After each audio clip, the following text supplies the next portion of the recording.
नमस्कार, आप देख रहे हैं एनवी न्यूज और मैं हूं आपके साथ काजल ठाकुर। राजधानी लाइव में सबसे पहले रुक करेंगे देश की औद्योगिक राजधानी मुंबई का। मुंबई में उद्योगपति मुकेश अंबानी के घर एंटीलिया के बाहर स्कॉर्पियो जीप में जिलेटिन की छड़ रखे जाने के मामले में मुंबई पुलिस के अलावा शिवसेना के जो नित हैं महाविकास अघाड़ी सरकार की लगातार फजीहत होती जा रही है। वहीं दूसरी ओर पुलिस और सत्ताधारी राजनीतिक पार्टी से जुड़े लोग इससे सबक लेने की जगह पुलिस और पार्टी को बदनाम करने में तुले हुए हैं। ऐसा ही एक मामला दहिसर पुलिस स्टेशन की हद में सामने आया है।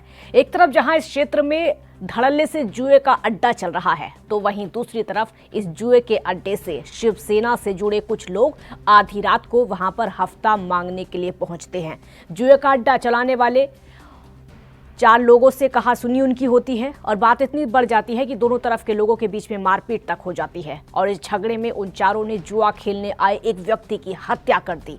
और जब लोगों को इस बात का पता चला तब तक उस व्यक्ति की मौत हो चुकी थी। उसके परिवार को ना बताकर उसकी पत्नी को बुलाया गया और फिर मृतक का अंतिम संस्कार कर दिया गया। दहिसर पुलिस ने हत्या के आरोप में 4 लोगों को गिरफ्तार कर लिया है। गिरफ्तार सभी आरोपी शिवसेना के विधायक के करीबी बताए जा रहे हैं। आपको बता दें कि दहिसर पूर्व घाटनपाड़ा में अवैध रूप से चल रहे जुए के अड्डे पर 18 मार्च को देर रात तकरीबन 1:30 बजे 4 लोग पहुंचे थे। उन लोगों ने क्लब चालक से हफ्ता मांगा, जिसको लेकर कहासुनी हो गई, मारपीट हो गई। लेकिन अब सवाल ये उठ रहा है कि आखिर मुंबई में ये जुए के अड्डे किसकी शह पर चल रहे हैं।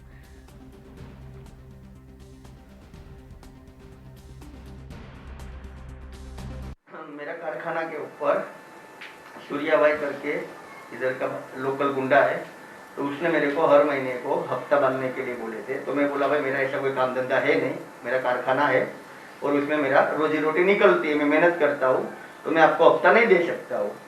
तो बोलता नहीं तेरे को हफ्ता देना ही रहेगा करके। तो मैं उसको ना बोला, तो बोलता ठीक है एक दिन मैं आऊँगा। तो एक बार रात को मेरा पार्टनर, मेरे वर्कर लोग सब थे और उधर सूर्याबाई आया, मेरा मैनेजर को मारा और मेरा पार्टनर को मारा। और मेरा पार्टनर मुझे कॉल किया 138 को कि भाई सूर्याबाई आया है, पूरा सब लोग को मार रहा है करके। और इतना टाइम में ही 5-10 मिनट के बाद फिर मेरा स्टाफ का फोन आया कि महेंद्र भाई आगे बेहोश होके गिरे हैं। तो मैं बोला आप उसको हॉस्पिटल लेके जाओ, मैं आता हूँ करके। तो वो हॉस्पिटल में, कृष्णा हॉस्पिटल में लेके गए। तो कृष्णा हॉस्पिटल से मैं उसका इतना ही डर था मैं कि जा नहीं पाया कृष्णा हॉस्पिटल। उसके बाद उसको करुणा हॉस्पिटल लेके गए। तो करुणा हॉस्पिटल में उसको डेथ डिक्लेयर किया। उसके बाद स्मशान में सब लोग, उसके फैमिली मेंबर, उसकी वाइफ, उसके बच्चे सब लोग आ गए। और उसके बाद उसका स्मशान यात्रा में, दौलत नगर स्मशान यात्रा में उसका सब किया। और दूसरे दिन हम लोग ने उसका फैमिली वाले मिल के फ़ोन किया और बताया। तो बाद में हम लोग ने पुलिस चौकी में कंप्लेन किया। तो पुलिस चौकी ने अच्छा सपोर्ट करके उसके ऊपर 302 की कार्यवाही की है। रात के 2 बजे में जब वो आए तो क्या चल क्या रहा था वहाँ पे? मैं नहीं आ पाया इधर 2 बजे। उसने मेरे को फ़ोन किया था महेंद्र भाई ने कि मेरे को बहुत मार रहा है। तो मेरे को 1:38 को महेंद्र भाई का फ़ोन आया। उसके बाद सेम 10 मिनट के बाद मेरा स्टाफ का फ़ोन आया कि महेंद्र भाई इधर बेहोश होके गिरा है।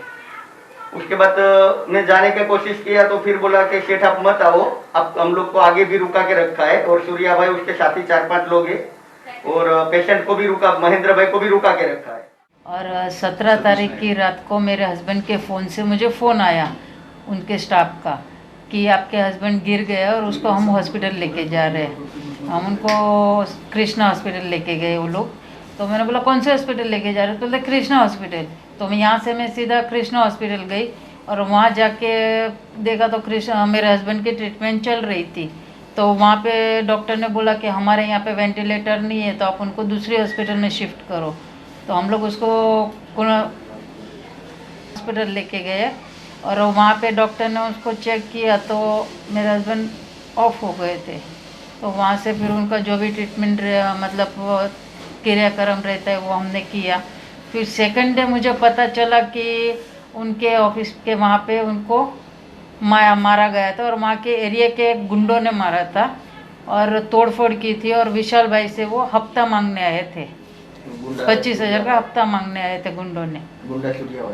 और वहाँ के एरिया के गुंडा ही था, सूर्याबाई नाम है उसका, और उसके 3 साथी भी थे। तो वहाँ से फिर हम लोग पुलिस चौकी गए। वहाँ से फिर पुलिस को सारी घटनाएं बताई तो उन्होंने हमारी FIR दर्ज की है और 302 का कलम डाला है। और पुलिस लोगों का भी हमने मतलब उन लोग ने हमको अच्छा सहकार दिया है।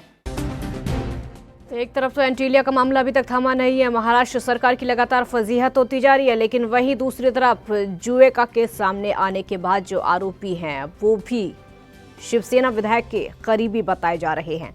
एक व्यक्ति की हत्या इस मामले में कर दी गई है। हफ्ता वसूली करने के लिए पहुंचे थे जो लोग और जो जुआ खेल रहे थे उसमें से एक व्यक्ति की हत्या कर दी गई है। एंटीलिया केस को लेकर लगातार महाराष्ट्र सरकार की फजीहत हो रही है। लगातार महाराष्ट्र की सरकार सवालों के घेरे में है। महाराष्ट्र के गृह मंत्री अनिल देशमुख के इस्तीफे की मांग लगातार की जा रही है। बीजेपी का साफ तौर पर कहना है कि गृह मंत्री अपने पद से इस्तीफा दें।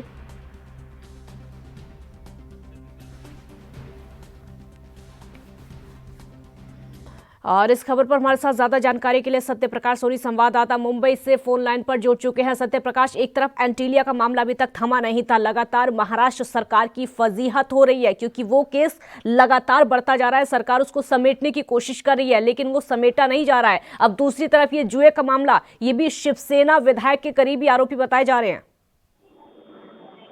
देखिए काजल, जिस तरह से मुंबई की दहिसर पुलिस ने 3 से 4 लोगों को गिरफ्तार किया, उसमें बताया जा रहा है कि 3 सैनिक है। ऐसे में जिस तरह से जानकारी है कि क्लब में जो है हफ्ता वसूली के दौरान गए थे जहाँ मारी मारा हुआ। मारी मारा के दौरान एक व्यक्ति की मौत हो गई, इसका नाम है महेंद्र आर्या। महेंद्र आर्या वहाँ जुआ खेलने आया था। ये भी जबकि मुंबई पुलिस ये कह रही है कि महेंद्र आर्या जो है ये जो कंपनी है उसका पार्टनर था। इसकी मौत के बाद इतना ही नहीं, इनको ने मिलकर सबसे पहले इनको एक प्राइवेट हॉस्पिटल लेके गए जहां पर ये उसकी जो कथित पत्नी है उसको जो है विश्वास में लेकर एक कॉज ऑफ डेथ का सर्टिफिकेट बनवाया। उसके बाद अंतिम संस्कार भी कर दिया। हालांकि पूरी वारदात की जानकारी मुंबई पुलिस को भी नहीं लगी। काजल, ये पूरा मामला क्या था? कहाँ सुनी किस बात को लेकर हुई थी और कहाँ सुनी इतनी ज्यादा बढ़ गई कि मारपीट में तब्दील हो गई? देखिए काजल, जिस तरह से मुंबई में लगातार शिवसेना सहित महाविकास अघाड़ी की सरकार है, शिवसेना लगातार ये फिराक में रहते कि किस तरह से मुझे कमाई किया जाए। जिस तरह से दहिसर इलाके में विधायक के तमाम करीबी क्लब में जो है हफ्ता वसूली करने गए थे। इस दौरान शायद पैसा नहीं देने की वजह से मारी मारा हो गया। मारपीट के दौरान महेंद्र आर्या को इतनी बुरी तरह से पीट दिया कि उसकी जगह पर ही मौत हो गई। हालांकि वो तत्काल जो है लोग पहले हॉस्पिटल लेके गए जहाँ डॉक्टर से सर्टिफिकेट बनवाकर उसका अंतिम संस्कार कर दिए। लेकिन पूरा मामला तब संज्ञान में है जब उसकी पत्नी जो है उसको जानकारी मिली कि ये मामला हार्ट अटैक से नहीं, कॉज ऑफ डेथ जो बताया गया वो गलत बताया गया है, जबकि इनकी मौत जो है मारपीट के दौरान हुई है। उन्होंने तुरंत मुंबई दहिसर पुलिस को संपर्क किया, इस मामले की शिकायत दी। शिकायत के बाद तुरंत दहिसर पुलिस हरकत में आई और FIR लेते हुए 3 लोगों को गिरफ्तार किया, जिसकी गिरफ्तारी मुंबई के उसी इलाके से की गई।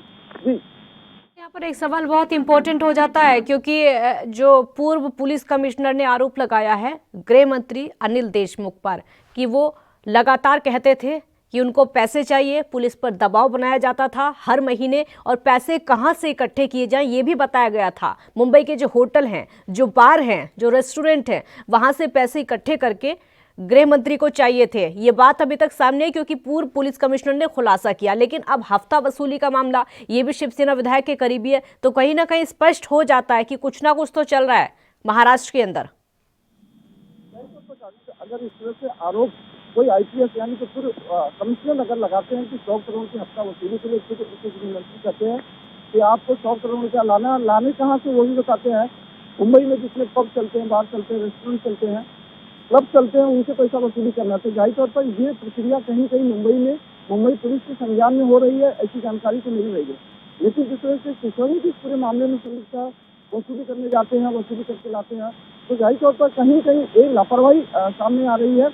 वहीं मुंबई पुलिस की सतर्कता पे भी कहीं के प्रश्न खड़ा होता है कि इस तरह से क्लब, जबकि मुंबई में क्लब चलाना गैर इजाजत माना गया है, क्लब चलाने की परमिशन ही नहीं है, लेकिन उसके बावजूद अगर क्लब चलता तो जाहिर तौर पर वहाँ के विधायक और वहाँ के मुंबई महकमा पुलिस जो है कहीं कहीं प्रश्न खड़ा सकती है।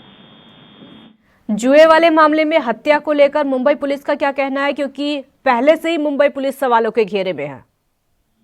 जाहिर तौर पर जिस तरह से गिरफ्तारी हुई मुंबई पुलिस के साथ से कहना है कि तत्काल प्रभाव में जैसे उनको जानकारी मिली ये नेचुरल डेथ नहीं है बल्कि उसको मारा गया है, उसके बाद जला भी दिया गया है।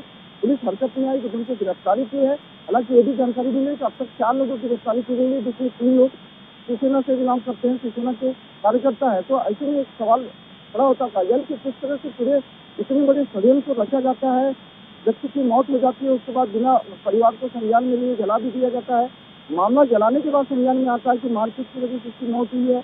इसके बाद जो है मामला सुर पकड़ता है। आनंद फानंद से मुंबई पुलिस जो है तुरंत एफआईआर लेती है और 4 लोगों की गिरफ्तारी कर लेती है। और बड़ा सवाल यहाँ पर है कि बिना परिवार को बताए ही अंतिम संस्कार कर दिया जाता है, परिवार को इस बात की कोई खबर नहीं है। यहाँ पर यह भी साफ हो जाता है या फिर थोड़ा थोड़ा शक यहाँ पर है कि प्री प्लान किया हुआ था, पहले से प्लानिंग की हुई थी इस मामले की। काजल देखिए, जिस तरह से जानकारी मुंबई पुलिस को मिली है इससे साफ जाहिर होता है कि ये प्लानिंग काफी दिनों से चल रही थी, लेकिन जिस तरह से हफ्ता वसूली का एक जरिया बना के बताया गया वो कहीं कोई सवाल कर सकता है। दूसरी बात है कि जिस इलाके में हफ्ता वसूली की बात कही जा रही है उस इलाके में पुलिस ये कहती है कि कोई क्लब ही नहीं है। अब ऐसे में जो शिकायत करता वो कहता है कि हमारा जो क्लब चल रहा था, हमारी जो कंपनी चली, उस दौरान मृतक का जो है पार्टनर था उस दौरान वो आया था, सैनिक आया और उसको मारे, जिससे उसकी मौत हो गई। लेकिन मौत के बाद मुंबई पुलिस को क्यों नहीं बताया गया? क्लब चल रहा था इसकी जानकारी मुंबई पुलिस को क्यों नहीं हुई? जो उसकी कथित पत्नी है उसको पहले ही क्यों नहीं बताया गया कि इसकी मौत मारपीट से हुई है, हार्ट अटैक से नहीं हुई है? तो तमाम चीजें प्रश्न खड़ा करती है कि किस तरह से पूरा जो है वारदात को अंजाम देने के लिए पहले प्लानिंग की गई है। बस पूरी जानकारी के लिए तो हफ्ता वसूली नहीं दी गई, जिसके चलते हत्या कर दी गई। पहले से ही महाराष्ट्र की सरकार की लगातार फजीहत होती जा रही है एंटीलिया के मामले में, लेकिन एक और जुए का केस निकलकर सामने आता है, उसके बाद भी महाराष्ट्र की सरकार और पुलिस सवालों के घेरे में। अगली बड़ी खबर आपको बताते हैं जो कि देश की राजधानी दिल्ली से है। कोरोना संक्रमण के बढ़ते मामलों के मद्देनजर दिल्ली सरकार अब सख्त हो गई है, क्योंकि लोगों ने मास्क लगाना और सोशल डिस्टेंसिंग का पालन करना पूरी तरीके से बंद कर दिया है, जिसकी वजह से रोजाना मामले बढ़ते जा रहे हैं और बढ़ोतरी इसमें दर्ज की जा रही है। इसीलिए दिल्ली में मास्क नहीं पहनने वालों का चालान काटा जा रहा है। Sub divisional magistrate Rajesh Chaudhary का कहना है कि जब से केस बढ़े हैं तब से हमने और ज्यादा सख्ती बढ़ा दी है। मास्क नहीं पहनने पर हम 2000 का चालान काट रहे हैं और तुरंत मास्क भी दे रहे हैं। दिल्ली में प्रशासन की ये सख्ती इसलिए देखी जा रही है क्योंकि सरकारी आंकड़ों के अनुसार पिछले साल अक्टूबर-नवंबर में संक्रमण की तीसरी लहर के चलते पुलिस ने भारी मात्रा में कोविड-19 मापदंडों के उल्लंघन के लिए जुर्माने लगाए थे, लेकिन उसके बाद प्रशासन ने जरूरी कदम उठाना उचित नहीं समझा, जिसके कारण दिल्ली में एक बार फिर से कोरोना का कहर बढ़ता हुआ नजर आ रहा है। दिल्ली में पिछले 24 घंटे में कोरोना के 536 से ज्यादा नए मामले सामने आए हैं और वहीं कोरोना से 319 लोग ठीक होकर अपने घर जा चुके हैं, जबकि एक दिन में 3 लोगों की मौत हो गई है। दिल्ली सरकार के वरिष्ठ अधिकारी के मुताबिक अभी दिल्ली में संक्रमण की दर 1% से कम है, लेकिन कुछ दिन से लगातार सक्रिय मरीजों की संख्या बढ़ती जा रही है। होम आइसोलेशन में रह रहे मरीजों के लापरवाही बरतने की कुछ शिकायतें लगातार मिल रही हैं, इसलिए निगरानी बढ़ाने के निर्देश जारी कर दिए गए हैं।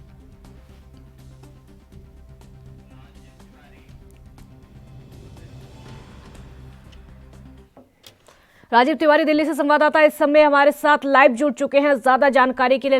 राजीव, देश की राजधानी दिल्ली है जहां पर इस समय कोरोना का कहर बरपा हुआ है। हालांकि पहले नंबर पर तो महाराष्ट्र ही आता है, लेकिन वो देश की राजधानी है, वहां पर भी लापरवाही बहुत ज्यादा लोग बरत रहे हैं। क्या अपडेट है कोरोना को लेकर?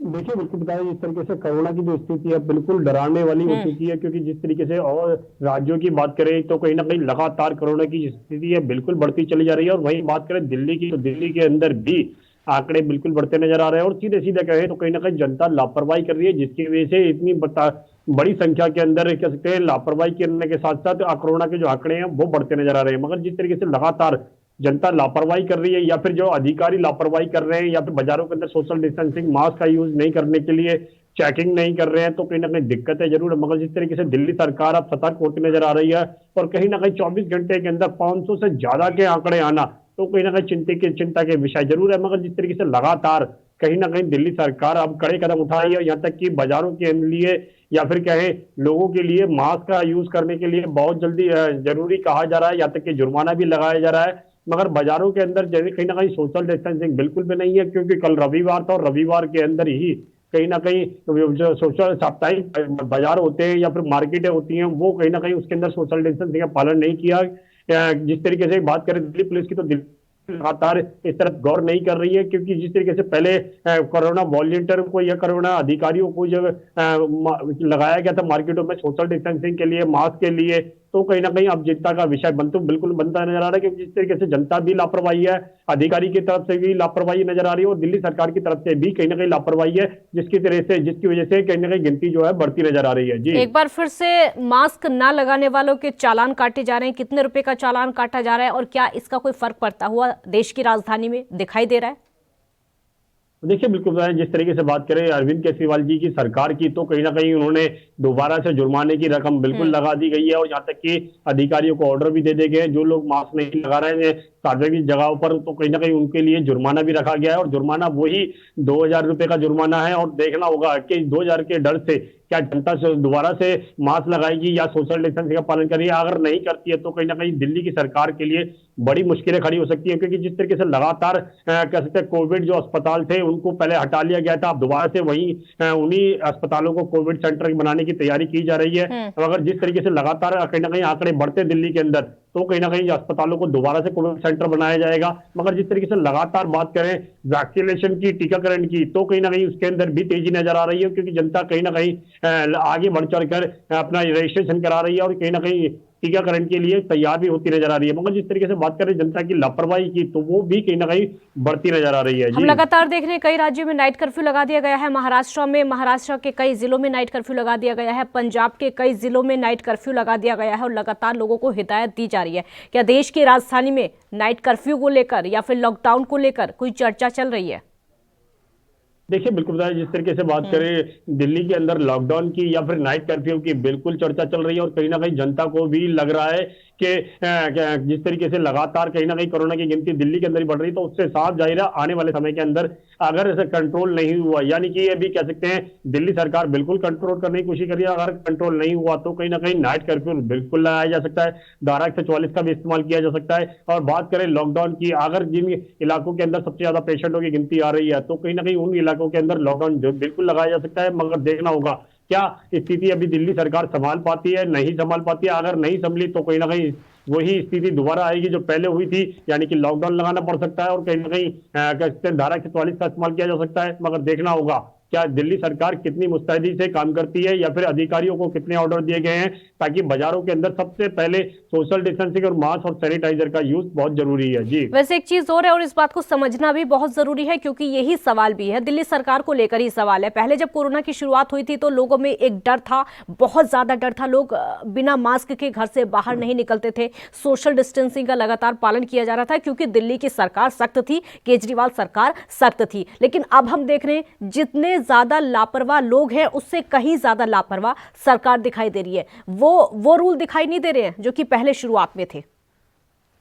देखिए, बिल्कुल सही कहा आपने। यहाँ पर बात करें जिस तरीके से जब पहले लॉकडाउन लगा था या फिर क्या है कोरोना की स्थिति आई थी, तो कहीं ना कहीं दिल्ली सरकार बहुत ज्यादा स्ट्रिक्ट थी और बड़े बड़े अधिकारियों को बिल्कुल लगा दिया गया था, चाहे तो वो दिल्ली पुलिस के हो या फिर एसडीएम की टीम हो या फिर सिविल डिफेंस के जवान हो या फिर जो आंगनबाड़ी के वॉलंटियर थे उनको भी लगाया गया था। हर तरीके से यही कोशिश की गई थी कि दिल्ली के अंदर कोरोना की स्थिति को कंट्रोल किया जा सके। मगर आपकी बात करें, यानी कि अब मार्च के महीने की बात करें, तो कहीं ना कहीं स्थिति बिल्कुल कहीं ना कहीं खराब नजर आ रही है। दिल्ली सरकार इतनी स्ट्रिक्ट नहीं नजर आ रही है जितनी होनी चाहिए थी। अगर दिल्ली सरकार स्ट्रिक्ट हो जाती है तो कहीं ना कहीं स्थिति को बिल्कुल कंट्रोल किया जा सकता है। जो अभी लगभग 500 से ज्यादा के आंकड़े हैं, उनको कंट्रोल करने के लिए दिल्ली सरकार को कड़े कदम उठाने पड़ेंगे और खास तौर पर उन अधिकारियों को दोबारा से वापस आना पड़ेगा या फिर जिन लोगों ने ठीक है, बहुत शुक्रिया आपका इस पूरी जानकारी के लिए। तो दिल्ली में इस समय कोरोना की रफ्तार लगातार बढ़ती जा रही है, लापरवाही लोग लगातार बरत रहे हैं। हालांकि सरकार की तरफ से मुहिम एक बार फिर से वही चलाई गई है कि अगर बिना मास्क के घर से बाहर निकले तो चालान कटेगा, लेकिन अभी तक इसका कोई असर होता हुआ दिखाई नहीं दे रहा है। तीसरी बड़ी खबर आपको बताते हैं, हरियाणा के मुख्यमंत्री मनोहर लाल ने वीडियो कॉन्फ्रेंसिंग के माध्यम से प्रदेश को 1411 करोड़ रुपए की परियोजनाओं की सौगात दी है। चंडीगढ़ में हुए राज्य स्तरीय कार्यक्रम में मुख्यमंत्री ने प्रदेश के 22 जिलों के लिए 163 परियोजनाओं का उद्घाटन और शिलान्यास किया है। इस राज्य स्तरीय कार्यक्रम में हरियाणा के मुख्यमंत्री मौजूद रहे और साथ में उप मुख्यमंत्री दुष्यंत चौटाला, कैबिनेट मंत्री और उनके साथ में केंद्रीय मंत्री, सांसद, विधायकों ने अपने अपने जिलों में 935 करोड़ रुपए की लागत की 83 परियोजनाओं और 475 करोड़ रुपए की लागत की 80 परियोजनाओं का उद्घाटन और शिलान्यास किया। अपने संबोधन में मुख्यमंत्री ने कहा कि हरियाणा सरकार हरियाणा एक हरियाणवी एक ही राह पर लगातार चल रही है और प्रदेश को समग्र विकास की ओर आगे बढ़ा रही है और अंत्योदय की भावना में पंक्ति में खड़े अंतिम व्यक्ति तक कल्याणकारी योजनाओं का लाभ पहुंच रहा है। वहीं उन्होंने कहा कि हमारी सरकार ने पिछली सरकारों की तरह प्रदेश को वर्ग और जिलों में नहीं बांटा, बल्कि शिक्षा, स्वास्थ्य, सुरक्षा, स्वावलंबन और स्वाभिमान को प्रदेश सरकार ने हमेशा प्राथमिकता पर रखा है।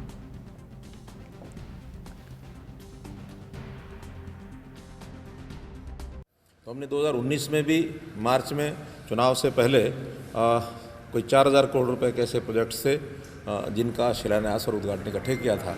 अक्टूबर 2020 में भी इसी प्रकार से लगभग 2100 करोड़ के या 2000 करोड़ के ऐसे प्रोजेक्ट्स थे। आज भी 163 प्रोजेक्ट ऐसे थे, वो 1411 करोड़ के इनका शिलान्यास उद्घाटन किया है। और एक ऐसा अवसर होता है जब हमारी जो विकास की एक जो बात सम्यक विकास सब जिलों की है वो उसमें प्रदर्शित होती है। आज मुझे लगता है एक फरीदाबाद ज़िले का तो शायद कोई प्रोजेक्ट नहीं था, अन्यथा सभी 21 ज़िलों के प्रोजेक्ट्स उसमें थे और कहीं 5 हैं, कहीं 2 हैं, कहीं 10 हैं, कहीं 25-26 भी हैं। तो ऐसे हर एक विभाग के ज़्यादा उसमें रोड्स के थे, कुछ हेल्थ के थे, मेडिकल कॉलेज रोहतक के थे, कुछ पीएचई पब्लिक हेल्थ के भी थे, इरिगेशन के थे। तो ऐसे जो बड़े डिपार्टमेंट हैं उनके प्रोजेक्ट ज़्यादा थे और जो छोटे डिपार्टमेंट के कोई प्रोजेक्ट इक्का दुक्का थे। बिल्डिंग्स भी थी, इसमें रोड्स भी थी, इसमें पावर के प्रोजेक्ट्स भी थे और इसमें काफ़ी शिलान्यास भी थे। तो ऐसा हमारा जो सम्यक विकास का एक काम है वो इसमें से प्रदर्शित होता है। और मैं ऐसे अवसर पर अपने जितने भी योजना बनाने वाले चाहे अधिकारी हैं, कर्मचारी हैं, इंजीनियर्स हैं या काम करने वाले जितने कामगार हैं, उन सबको इस अवसर पर ऐसे बड़े प्रोजेक्ट के लिए जो हमने समर्पित किया आज हरियाणा की जनता को, उनको बहुत बधाई और शुभकामना देता हूँ। अभिषेक तक्षर संवाददाता हमारे साथ ज्यादा जानकारी के लिए इस वक्त जुड़ चुके हैं। अभिषेक, तकरीबन 163 परियोजनाओं का शिलान्यास और उद्घाटन किया गया है, फोकस कहाँ रहा? बिल्कुल, देखिए जो मुख्यमंत्री मनोहर लाल खट्टर ने अभी हाल ही में जो है बतौर वित्त मंत्री लगभग 1,55,000 करोड़ रुपए का बजट जो है वो पेश किया था। उसके बाद जो है अब एक बड़ी जो कल का जो दिन था उसमें प्रदेश के जो 22 के 22 जिले हैं उनको कई परियोजनाएं और कई जो बड़ी परियोजनाओं का जो है शिलान्यास किया गया और 1411 करोड़ रुपए की ये जो परियोजनाएं हैं ये प्रदेश को समर्पित की गई हैं। कल जो चंडीगढ़ में जो मुख्यमंत्री ने वीडियो कॉन्फ्रेंसिंग के जरिए जो है 22 जिलों को 163 परियोजनाएं जो थी उनका जो उद्घाटन व शिलान्यास जो है किया। इसका जो मेन जो है शिक्षा, स्वास्थ्य, सड़क, जल, खेल, बिजली आदि जो से जुड़ी जो ये परियोजनाएं थी और इसमें जो है 163 परियोजनाओं का उद्घाटन व शिलान्यास किया गया। इनमें 475 करोड़ रुपए की लागत वाली 80 परियोजनाओं का उद्घाटन तथा 935 करोड़ रुपए की 83 परियोजनाओं के जो है शिलान्यास शामिल है। तो एक ये बड़ा जो है कल का दिन रहा हरियाणा के लिए, जिसमें है मुख्यमंत्री मनोहर लाल ने 1411 करोड़ रुपए की जो परियोजनाएं जो है वो प्रदेश को समर्पित की है। किसानों को लेकर इसमें कोई ऐलान किया गया? क्योंकि जैसी स्थिति अब इस समय हमारे देश में है और जैसी स्थिति इस समय हरियाणा में है, भले ही उसको एंटी इनकम्बेंसी कहा जाए या कुछ भी, खेतों को लेकर कुछ है? लगता है संपर्क हमारा नहीं हो पा रहा है। तो हरियाणा के मुख्यमंत्री मनोहर लाल ने वीडियो कॉन्फ्रेंसिंग के माध्यम से प्रदेश को 1411 करोड़ रुपए की परियोजनाओं की सौगात दी है। चंडीगढ़ में हुए राज्य स्तरीय कार्यक्रम में मुख्यमंत्री ने प्रदेश के 12 जिलों के लिए 163 परियोजनाओं का उद्घाटन और शिलान्यास किया है। इस राज्य स्तरीय कार्यक्रम में हरियाणा के उप मुख्यमंत्री दुष्यंत चौटाला भी मौजूद रहे। उनके साथ में कई कैबिनेट मंत्री, केंद्रीय मंत्री, सांसद, विधायकों ने भी अपने अपने जिलों में 935 करोड़ रुपए की लागत की 83 परियोजनाओं और 475 करोड़ रुपए की लागत की 80 परियोजनाओं का शिलान्यास और उद्घाटन किया गया। यानी अलग अलग जिलों में भी विधायकों ने अपने अपने जो विधायकी क्षेत्र हैं वहां पर भी अलग अलग परियोजनाओं का शिलान्यास किया गया है। साथ ही ये भी कहा गया कि सरकार एक हरियाणा एक हरियाणवी की राह पर लगातार चल रही है। अभिषेक संवाददाता एक बार फिर से हमारे साथ फोन लाइन पर जुड़ चुके हैं। अभिषेक, किस तरीके से लोग इसका लाभ उठा पाएंगे? और सवाल मेरा ये था कि खेती को लेकर कोई ऐलान किया गया, क्योंकि इस समय देश में जैसे हालात हैं उसको सुधारने के लिए, उसको कंट्रोल करने के लिए। देखिए, खेती या किसान वाले इस जो कल का दिन था उसके अंदर इस तरह की कोई भी जो घोषणा या इसमें कार्य की जो है बात नहीं सामने है। लेकिन हालांकि जो है प्रदेश के जो 22 जिले हैं उनको जो सौगात जो है, बड़ी सौगात इसको कहा जा सकता है, जो हरियाणा के मुख्यमंत्री मनोहर लाल खट्टर द्वारा जो है कल की दी गई है, उसमें जो बड़ी बात यह है कि उन्होंने जो जिले वाइज जो है ये सौगात दी है। 22 के 22 जिले हैं जिनको जो है 1411 करोड़ रुपए की जो घोषणाएं कहें या शिलान्यास कहें या परियोजनाओं का जो है उद्घाटन जो है उनके द्वारा किया गया। अगर जिक्र करें, जैसे जींद जिला है उसको 145.73 करोड़ रुपए की 33 परियोजनाएं जो है उसकी सौगात दी गई है। वहीं जो है रोहतक की बात करें 132 करोड़ रुपए की 18 परियोजनाएं इसमें शामिल है। फतेहाबाद को 52.59 करोड़ रुपए की 15 परियोजनाएं, सिरसा को 41.46 करोड़ रुपए की 11 परियोजनाएं जो है शामिल है इसमें। नूंह जिला जो है जिसको पिछड़ा जिला कहा जाता है हरियाणा का काफी, उसको भी जो है 16.55 करोड़ रुपए की 10 परियोजनाओं की जो है सौगात दी गई है। वहीं जो दक्षिणी हरियाणा का रेवाड़ी जो जिला है वहां 117.42 करोड़ रुपए की 8 परियोजनाओं की जो है जो मुख्यमंत्री ने घोषणा की है। वहीं सोनीपत को जो है 47.58 करोड़ रुपए की 7 परियोजनाएं इसमें शामिल की है। भिवानी को 9.88 करोड़ की 6 परियोजनाएं, चरखी दादरी को इसी तरह 25.53 करोड़ रुपए की 6 परियोजनाएं, 20.84 करोड़ रुपए की 6 परियोजनाएं कैथल जिले को जो है मुख्यमंत्री मनोहर लाल के द्वारा दी गई। वहीं जो है कुरुक्षेत्र जीटी रोड की बात करें 43.2 करोड़ 6 परियोजनाएं इसमें शामिल है। वहीं पानीपत को भी 60 करोड़ रुपए की लगभग की 6 परियोजनाएं हैं। वहीं करनाल जिला जो मुख्यमंत्री का जो विधानसभा क्षेत्र जिसमें आता है वहां 15.72 करोड़ रुपए की 5 परियोजनाएं। वहीं जो प्रदेश का एक हब कहा जाता है गुरुग्राम जो 72.72 करोड़ रुपए की 5 परियोजनाएं। ठीक है, बहुत शुक्रिया आपका इस पूरी जानकारी के लिए। तो हरियाणा को बड़ी सौगात मिली है, शिक्षा, स्वास्थ्य और सुरक्षा पर खासा ध्यान मुख्यमंत्री की तरफ से दिया गया है। इसी के साथ राजधानी लाइव में फिलहाल इतना ही। आप देखते रहिए ANB न्यूज़। नमस्कार।